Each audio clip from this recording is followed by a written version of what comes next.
Balikan na natin si Attorney Reds Hularbal, ang Legal Counsel ng KBP. Attorney Reds, magandang morning! Magandang umaga, Anthony at Jerry. Opo. Good morning. Opo. Morning po. Binapakita po namin kanina na umabot na sa 26 million plus ang boto na nangunguna na si Senator Bongo ayon po sa partial and unofficial result na galing din sa COMELEC. Kanina po itinanong ni Kuya Angel, si Chairman George Garcia, sabi niya, hindi naman kami nagtototal niyan eh. Apparently, ang binabanggit niya ay ang media ang nagtototal lamang nito at hindi ang COMELEC. Paano ba nakakarating sa atin yung mga resulta po na to, Attorney Reds, para lang po malaman natin yung proseso? At sino ba talaga nagtototal niyan? Okay, ang nagtototal niyan is kanya-kanya, no, including us. Pero ang pinanggagalingan ay yung COMELEC. Mm-hmm. Ang pinanggagalingan niyan is from counting machine papunta sa server ng media. Server ng media, doon tayo kukuha. Mm-hmm. So ang sinasabi, go ahead po. Ang source ng data natin is from the same source ng COMELEC. Mm-hmm. Opo. Okay. So ang ibig niyo po bang sabihin na Attorney Reds ay ang iba po tayo, DZRH, MBC, ang ABS-CBN, ang GMA, kanya-kanya ba tayo ng pagtototal? Tama yan. Kanya-kanya tayo magpagtototal. Pero ang nakakataka is lahat tayo pare-pareho ang total as of a certain time. Yes. Tapos may natanggap tayong data na mas mababa ang total niya. Yung pong bagong mga numero na binabasa po natin ngayon. Katulad po ngayon, Attorney Reds, ang boto po ni Senator Bongo is more than 21 million. Tayo din naman ang nagtotal nun. Tama po ba, Attorney Reds? Tayo din ang nagtotal nun, ano? Tama yun. Tayo ang nagtotal. So, ang batayan po natin, ang tinototal po natin ay mga numero na galing sa COMELEC. Ano po ibig sabihin na lumiit yung total ngayon compared to 1 o'clock this morning? Kasi ganito, yung natatanggap natin na data,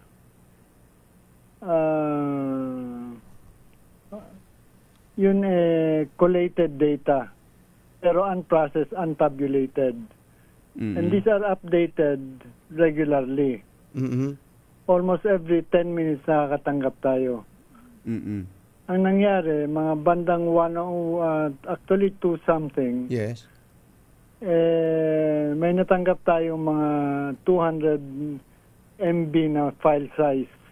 Nung pre-process natin, mas mababa ang total, naging 21 million.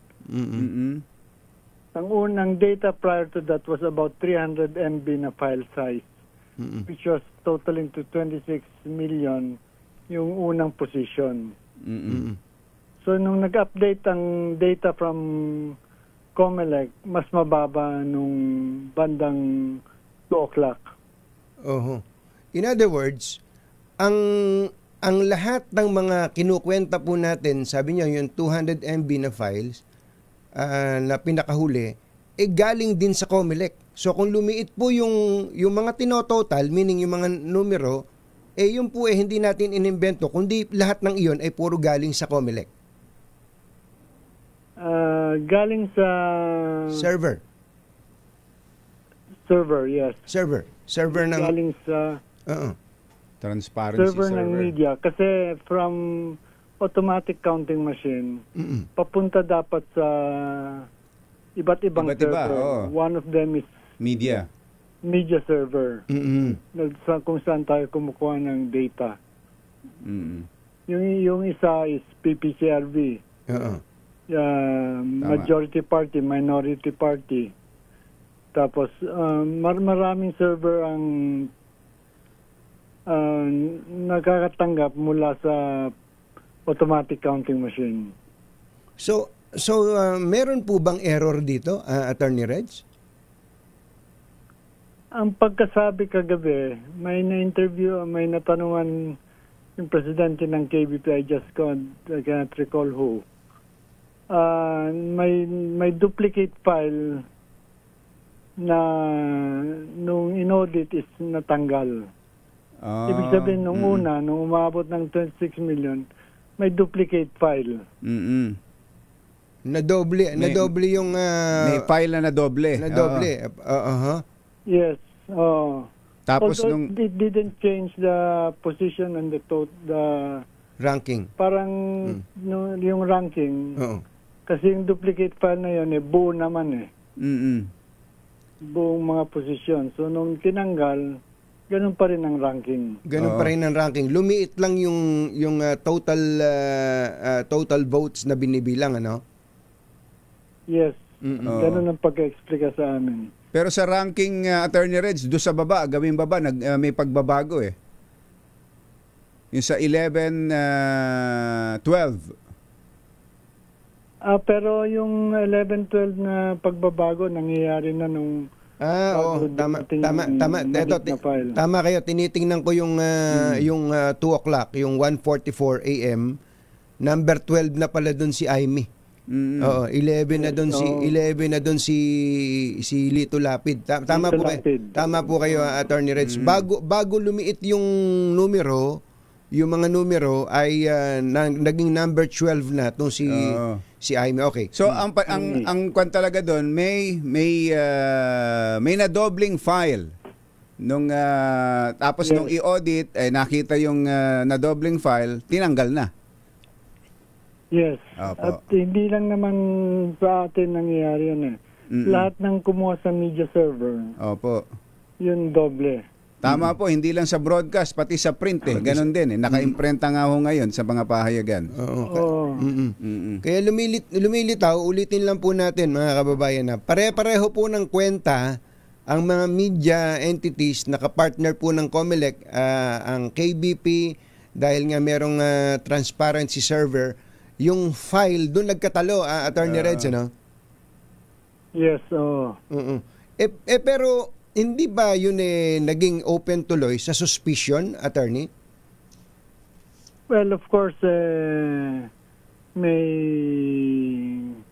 nagiging question kung paano nangyari yon.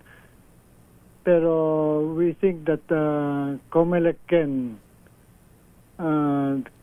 explain that. O dapat ang COMELEC ang mag-explain kasi sa kanila gating yung datos. Ito po, ang pinag-uusapan pa lang natin dito ay senatorial. By the way, doon sa mga nakikinig po sa atin, hindi lang si Senator Bongo yung nababasa na.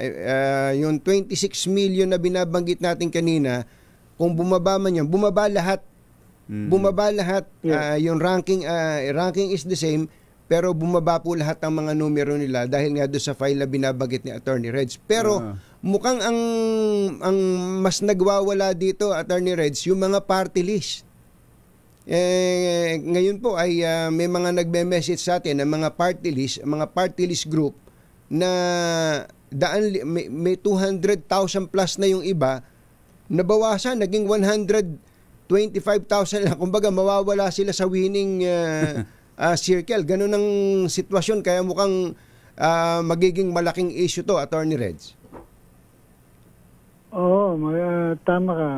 Until there's a full audit and explanation, magkakaroon ng question dyan. May sinabi na ho ba kung paano ite-trace saan nanggaling yung double entry na file? Kasi from ACM sa mga precincts, di ba doon lahat galing itong mga tinatali ng media? May dinadaanan bago dumating sa media server Kasi i-convert pa into a readable file. Kasi yung file na papadala sa atin, kung diretso from precinct,